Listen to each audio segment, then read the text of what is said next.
By the 1830s, medical practitioners were drowning in paper. The Materia Medica, the core body of clinical knowledge, was expanding rapidly, generating thousands of pages of unstructured, highly detailed symptom profiles. The human brain simply cannot compute that volume of raw data in real time. When standing at a patient's bedside, a physician attempting to find a single, precise remedy match among thousands of overlapping clinical profiles was faced with an impossible cognitive task. There was no index. Without a structured search mechanism, even the most astute, accurate clinical observations recorded by previous doctors were functionally inaccessible during a clinical diagnosis. The profession desperately needed a mechanism, a structural device capable of organizing this sprawling text into a searchable database. Unindexed clinical observation is effectively useless. To be deployed as actual medicine, raw data must be accurately categorized, searched, and cross-referenced. This photograph shows Clemens von Boenninghausen. He was a practical lawyer by profession, a background that equipped him with a strict, systemic approach to logical categorization. His legal mind demanded evidence. After tracking the outcomes obtained through the medical principle of similia, treating like with like, he was fully convinced by the empirical results. This document details his rapid immersion into the field. After his initial exposure in 1828, he aggressively mapped clinical data, publishing his first Repertory of the Antipyssoric Remedies in 1832, followed quickly by a second volume in 1835. This page records the historical consensus on his ultimate achievement, published in 1846, the Therapeutic Pocket Book. As noted by Dr. J. H. Clarke, this specific text serves as the parent of all repertories. Boenninghausen had engineered the first true clinical search engine. He created a strict framework specifically designed to convert the patient's narrative of suffering into cleanly indexed data. When evaluating the existing literature, Boenninghausen recognized an immediate structural flaw. The recorded symptoms were consistently incomplete. A partial symptom cannot yield a statistical totality, making it useless for precise calculation. His solution was the Complete Symptom framework. He demanded that every subjective complaint be broken down into 4 distinct, measurable data vectors to create a complete, actionable unit. This handwritten text defines Vector 1, location. A practitioner maps the exact anatomical coordinate, noting the involved tissue. The second vector is sensation. This isolates the exact change in function, detailing the specific type of pain the patient first noticed. Capturing the exactness of this sensation allows the physician to identify specific underlying morbid processes. This precision is required to differentiate between 2 remedies that might otherwise look identical. By standardizing these first 2 vectors, the framework forces the practitioner to strip away the vague narrative of a patient's subjective complaint and transform it into a rigid, objective data point. A location and sensation alone represent a static condition.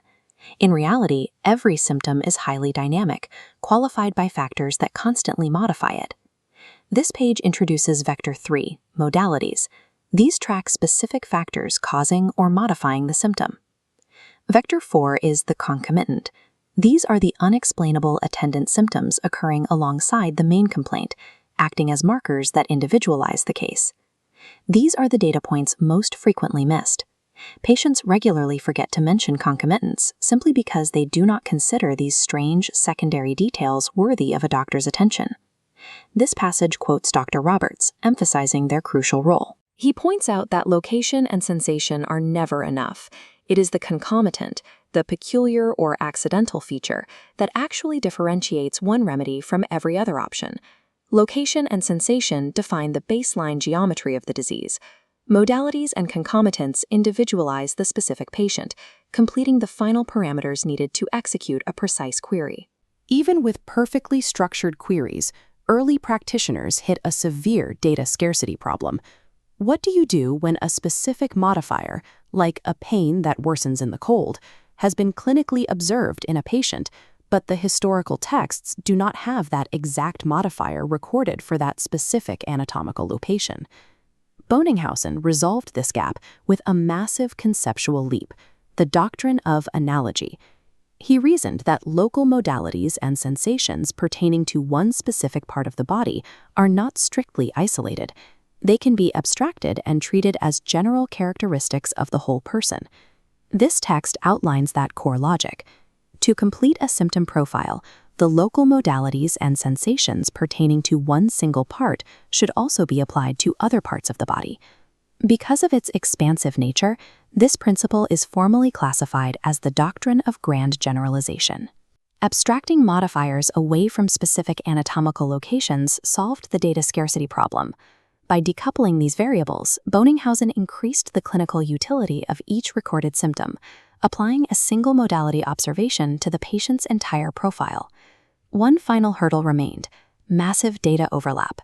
In a large Materia Medica, many different drugs will produce the exact same type of symptoms. To filter the noise, Boenninghausen became the first to grade these remedies. He based his grading system on the observed differences in the frequency and intensity of a symptom's appearance during clinical trials. This page shows how he embedded a 5-tier weighting mechanism entirely through typography, using different fonts to represent different grades or marks. The visual style dictates the mathematical weight. A symptom in capitals carries the highest value of 5 marks. Bold text equals 4 marks. Italics are 3. Standard Roman text is 2. And Roman enclosed in parentheses represents 1 mark.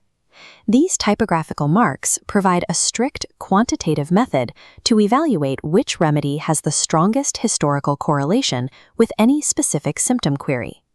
The typography acts as a rudimentary paper algorithm.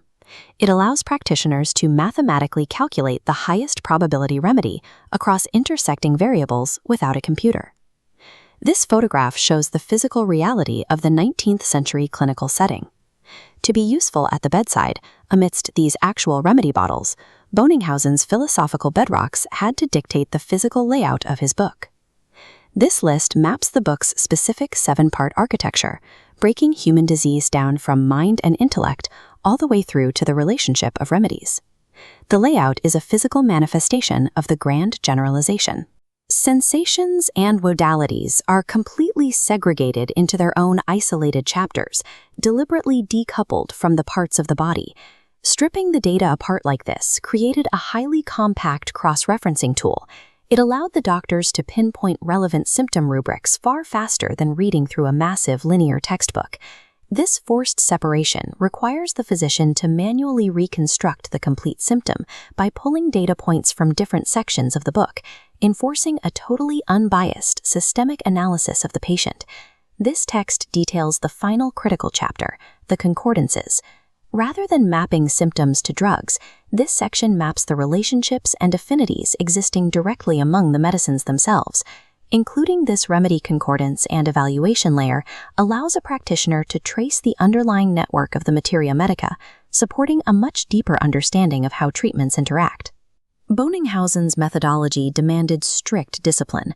He insisted on completing every symptom with all 4 components, so that individual observations could perfectly interlock to form a clinical totality. Boenninghausen's contribution was a durable information architecture. In 1846, he provided a system to convert subjective human suffering into indexed, mathematically weighted data.